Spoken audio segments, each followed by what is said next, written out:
ગરમીમાં પેટને ઠંડક આપે તેવી અને મોંમાં મૂકતા જ પીગળી જાય તેવી નવી મીઠાઈ.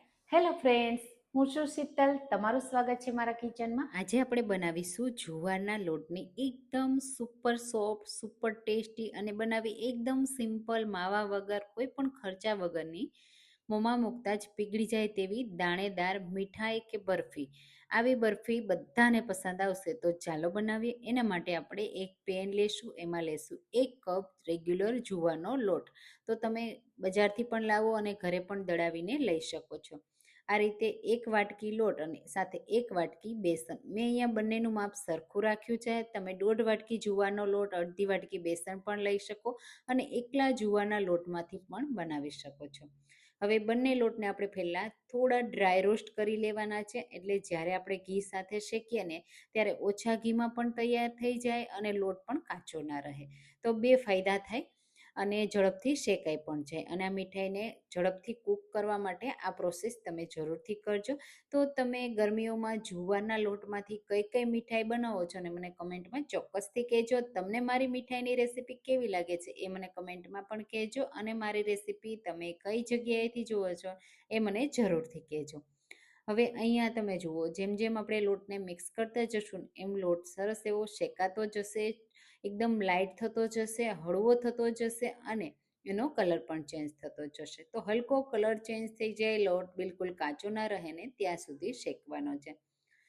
તો તમે જુઓ, અહીંયા તમને હવે લોટનો કલર હલકો ચેન્જ થતો દેખાતો હશે. બસ ત્યાં સુધી આપણે શેકવાનો. જ્યારે આપણે લોટમાં ઘી એડ કરીએ ને ત્યારે ગેસની ફ્લેમ એકદમ લો રાખવાની, એટલે જે લોટ મિક્સ નથી થયો ઘી સાથે એ લોટ છે ને એ બળી ના જાય, એ વાતનું ધ્યાન રાખવાનું છે. અહીંયા પ્રોપર લોટ હવે શેકાઈ ગયો, શેકાવાની સુગંધ પણ આવવા લાગી છે. હવે ત્યારે 2 વાટકી આપણે આ લોટ લીધો છે, એની સામે આપણે અડધી વાટકી ઘી એડ કરવાનું છે. મેલ્ટ કરેલું ઘી છે એટલે મેં અડધી વાટકી એડ કર્યું છે. જો તમારી પાસે મેલ્ટ કરેલું ઘી ન હોય તો માત્ર 5 ચમચી જેટલું, એટલે કે 5 ટીસ્પૂન તમારે એડ કરવાનું અને મિક્સ કરવાનું. થોડું થોડું એડ કરતા જવાનું, મિક્સ કરતા જવાનું. એટલે તમને જો લોટનું માપ અને ઘીનું માપ પરફેક્ટ ખબર ન હોય ને તો પણ તમે બનાવી શકો અને ઘી એક્સ્ટ્રા વધી ના જાય. હવે અહીંયા તમે જુઓ, મેં 2 વાર આ રીતે ઘી એડ કર્યું. અડધી વાટકીને ટોટલ મેં 2 વાર એડ કર્યું, એટલે પહેલી વાર મેં 1/4 કપ અને બીજી વાર એ રીતે એડ કરી મિક્સ કર્યું, એટલે સરસ એવું મિક્સ પણ થઈ જાય. હવે આપણે લોટ સાથે ઘીને મિક્સ કર્યા પછી થોડી વાર લોટને શેકાવા દેવાનો છે. જે પણ લોટ કાચો રહી ગયો હશે ને એ આ સમયે પ્રોપર શેકાઈ જશે અને હલકો બદામી કલરનો કરી લેવાનો. એનાથી લુક પણ સારો આવશે અને ટેસ્ટ પણ સારો આવશે. તો આ રીતે કન્ટિન્યુઅસલી ચલાવતા રહેશું. ગેસની ફ્લેમ મેં એકદમ લો રાખી છે, જેના લીધે સરસ રીતે મિક્સ કરી શકાય. ટાઈમ મળે આપણે ઘી સાથે લોટને શેકાવાનો. અને જ્યારે પણ સરસ રીતે મિક્સ થઈ જશે ને એટલે એનો કલર તમને ચેન્જ થતો દેખાશે અને આ રીતનો દાણેદાર થઈ જશે. તમે જુઓ, એકદમ સરસ એમાં દાણા પડ્યા છે. હજી આ લોટમાં પ્રોપર સરસ એવા દાણા પડે ને એના માટે આપણે એક વસ્તુ એડ કરીશું. જો એ વસ્તુ તમારે એડ નથી કરવી તો તમે એની જગ્યાએ પાણી પણ એડ કરી શકો. તો એ વસ્તુ કઈ છે કે દૂધ. દૂધ એડ કરવાથી એકદમ દાણેદાર પણ બનશે અને ખાવામાં ખૂબ સરસ લાગશે.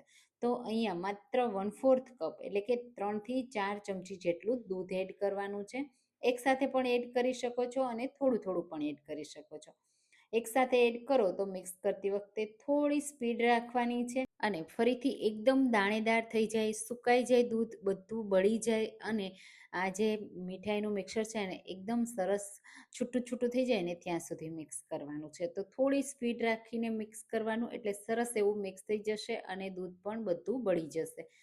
તો આ મીઠાઈને તમે 10 થી 15 દિવસ રાખશો ને તો પણ ખરાબ નહીં થાય. મીઠાઈ પૂરી થઈ જશે પણ ખરાબ નહીં થાય. ફ્રીઝમાં રાખ્યા વગર, ફ્રીઝમાં બિલકુલ નથી રાખવાની, ફ્રીઝ વગર જ આ મીઠાઈ સારી રહેશે. પણ ઘણાને એવો પ્રશ્ન થતો હોય કે દૂધ એડ કર્યું છે તો શું આ મીઠાઈ સારી રહેશે? પણ હા, તમે જુઓ, અહીંયા દૂધ બિલકુલ બળી ગયું ને, બિલકુલ હવે તમને આમાં દૂધનો એક પણ ટીપું દેખાશે નહીં અને એકદમ છૂટું છૂટું મિક્સર રેડી થઈ ગયું છે. આ રીતે દાણેદાર થઈ ગયું ને બસ ત્યાં સુધી કૂક કરવાનું છે. હવે આપણે આમાં કોઈ મીઠાશ એડ નથી કરી. એને પહેલાં જ આપણે ગેસની ફ્લેમ બંધ કરીશું અને નીચે ઉતારી લેશું. હવે નીચે ઉતાર્યા પછી ઠંડુ થાય ત્યાં સુધીમાં આપણે સાકર લેશું અને એનો પાવડર કરી લેશું. તો મેં અહીંયા અડધો કપ સાકર લીધી છે અને એનો ફાઇન પાવડર કરીશું. તમે એને બુરાની જેમ થોડું દરદરું એટલે કે થોડું દાણેદાર પણ રાખી શકો છો. અને તમે આમાં બુરું પણ એડ કરી શકો છો, ખાંડનો પાવડર પણ એડ કરી શકો છો, અને એ પણ ન પસંદ હોય તો તમે ગોળનો પાવડર પણ મિક્સ કરી શકો છો. તો ગોળનો પાવડર જો તમે મિક્સ કરતા હોય ને તો તમારે એમાંથી લાડુ બનાવવાના, કારણ કે જ્યારે ખાંડનો પાવડર મિક્સ થશે ને તો મેલ્ટ થઈ જશે, અને ગોળનો પાવડર તમે મિક્સ કરશો ને તો પ્રોપર મેલ્ટ નહીં થાય, તો મીઠાઈ છે ને પ્રોપર સેટ નહીં થાય. એટલા માટે ખાંડ કે સાકરનો પાવડર એડ કરવાનો. હું અહીંયા સાકરનો પાવડર એડ કરું છું. મીઠાશ તમને જોઈએ ને એ પ્રમાણે તમે એડ કરી શકો છો. જેમ જેમ સાકરનો પાવડર ગરમ મિક્સર સાથે મિક્સ થશે ને એ સાકર મેલ્ટ થશે અને મિશ્રણ છે ને એ નરમ પડી જશે. તો બહુ આ સમયે તમને મિક્સ કરતા વાર લાગે ને તો તમારે શું કરવાનું, થોડી વાર માટે ગરમ જ હોય ને ત્યારે જ મિક્સ કરવાનું અને કન્ટિન્યુઅસલી મિક્સ કરતા જવાનું. આ રીતે મિક્સ થશે ને એટલે આવું મિક્સર રેડી થઈ જશે. અને બસ આ સમયે તમને કોરું લાગતું હશે, છૂટું છૂટું લાગતું હશે, પણ જેમ હજી આપણે એને સેટ કરશું ને એમાંથી ઘી છૂટું પડી જશે. તમે જુઓ, લાડુ વાળવા હોય ને તો તમે લાડુ પણ તૈયાર કરી શકો છો. આ રીતે તમે જુઓ લાડુનો શેપ આવી જશે. પણ આજે આપણે એમાંથી મીઠાઈ રેડી કરવાના છીએ, તો મીઠાઈને આપણે એક પ્લેટમાં સેટ કરવાની છે. તો પ્લેટને પહેલાં આ રીતે ઘીથી ગ્રીસ કરી લેવાની. કોઈ પણ થાળીમાં પણ તમે સેટ કરી શકશો. હવે બધું મિક્સર એડ કરી દેશું. આ સમયે તમને ડ્રાય જરૂર લાગશે, પણ ટેન્શન ના લેતા, જેમ જેમ તમે એને પ્રેસ કરશો ને એમાંથી ઘી છૂટું પડી જશે, એટલે સરસ એવી સેટ થઈ જશે. બસ આ રીતે પ્રેસ કરતું જવાનું. તમે ચમચાની મદદથી જે રીતે પ્રેસ કરવાની હોય ને એ રીતે કરી શકો છો. અને બસ ખાસ વાતનું ધ્યાન રાખવાનું, થોડું હલકું ગરમ હોય ને ત્યારે સેટ કરી દેવાનું, એટલે સરસ એવું ઘી છૂટું પડી જાય. આ રીતે તમે જુઓ, સરસ એવું ઉપર તમે સ્મૂથ કરી લીધું ને, બસ આ રીતે સ્મૂથ કર્યા પછી ઉપરથી ગાર્નિશ કરી દેવાનું, અને એને પણ થોડું પ્રેસ કરી દેવાનું, અને 30 મિનિટ માટે આપણે એને ઠંડુ થવા દેશું. પ્રોપર ઠંડુ કર્યા પછી જ કટ કરવાનું. જો હલકું ગરમ હશે અને કટ કરશો ને તો છૂટું પડી જશે. તો અહીંયા તમે જો હું પ્રેસ કરું છું તો કેટલું સરસ સેટ થઈ ગયું છે. તો હવે તમારા મનગમતા શેપમાં તમે કટ કરી શકો છો. તો હું અહીંયા સ્ક્વેર શેપમાં કટ લગાવી દઈશ, અને ઊભા અને આડા એ રીતે કટ લગાવું છું. નાના પીસીસ કરું છું. થિકનેસ તમારા પસંદ પ્રમાણે પણ તમે રાખી શકો છો. પીસીસ પણ તમારા પસંદ પ્રમાણે કટ કરી શકો છો. હવે હું તમને વચ્ચેથી જ આ રીતે ડિમોલ્ડ કરીને બતાવી દઉં કે કેટલી પરફેક્ટ સેટ થઈ છે.